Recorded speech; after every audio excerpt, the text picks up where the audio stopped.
सृजनशीलता। बात कुछ 8-9 साल पहले की है।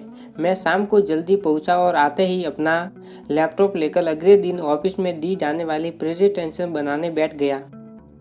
जब मैं उसे बनाने में व्यस्त था तो मेरा बेटा आद्य बार बार आता और उल्टे सीधे सवाल पूछकर मुझे परेशान करता। कभी कंधे पर चढ़कर, कभी कान में आहू करके, तो कभी मेरे बालों पे अपने नन्हे नन्हे हाथ घुमाकर चंपी कर कर। मेरे समझाने और डांटने का भी उस पर कोई असर नहीं पड़ा। मैंने उस दिन पहली बार अपने जीवन में ये सोचा कि मैं घर के एसी रूम से निकलकर एसी गाड़ी बैठकर और ऑफिस में सारा दिन एसी में काम कर भी थका हुआ था, और ये मेरा बच्चा सारा दिन खेल कर, कूद कर, शोर मचाकर, उछल कर शाम को मेरे साथ खेलने के लिए बिल्कुल तरोताज़ा था, बिना थके, सुबह वाले जोश के साथ। इसका मतलब था कि हम शरीर से नहीं, दिमाग से थकान महसूस करते हैं, और दिमाग से थकान तब होती है जब काम को मजबूरी में किया जाता है।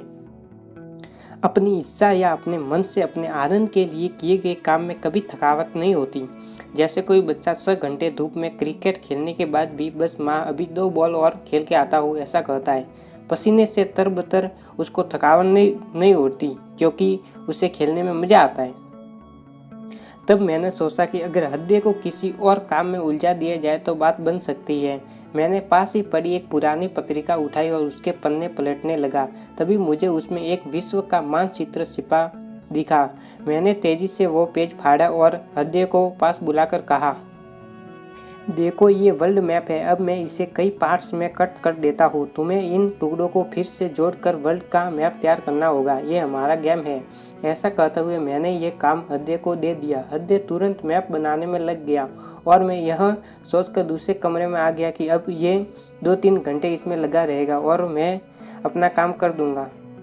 लेकिन ये क्या, अभी 5 मिनट ही बीते थे कि हृदय दौड़ता हुआ आया, बोला, ये देखिए पिताजी, मैंने मैप तैयार कर लिया। मैंने आश्चर्य से देखा, मैप बिल्कुल सही था। जब प्यार से पूछा, हृदय तुमने इतनी जल्दी मैप कैसे जोड़ दिया? बेटा ये तो बहुत मुश्किल काम था। वो बोला, कहा पापा ये तो बिल्कुल आसान था। आपने जो पेज दिया था उसके पिछले हिस्से में एक मनुष्य का चित्र था। मैंने बस वो मनुष्य का चित्र जोड़ा और पलट दिया। मैप अपने आप तैयार हो गया। और ऐसा करते हुए वो बाहर खेलने के लिए भाग गया। मैं सोचता रह गया कि जिंदगी में उम्र और तजुर्बे के साथ हमारी सृजन की शक्ति क्यों खत्म हो जाती, क्यों हम यही सही है, सिर्फ यही सही है सोचने लगते हैं। क्यों बचपन में स्कूल जाते समय किसी न नई गली में घुसकर देखने वाले हम छोटे बच्चे की देखे कि ये गली कहाँ निकलेगी। बड़े होकर बंधे हुए से ऑफिस और घर के उन्हीं रास्तों में रोज गाड़ी दौड़ाते हैं। कई बार जिंदगी की समस्या भी ऐसी ही होती है। सामने से देखने पर वो बड़ी भारी भरकम लगती है, मानो उनसे पार पाना असंभव ही है। लेकिन जब हम पलटकर उनका दूसरा पहलू देखते हैं तो वह समस्या आसान बन जाती है।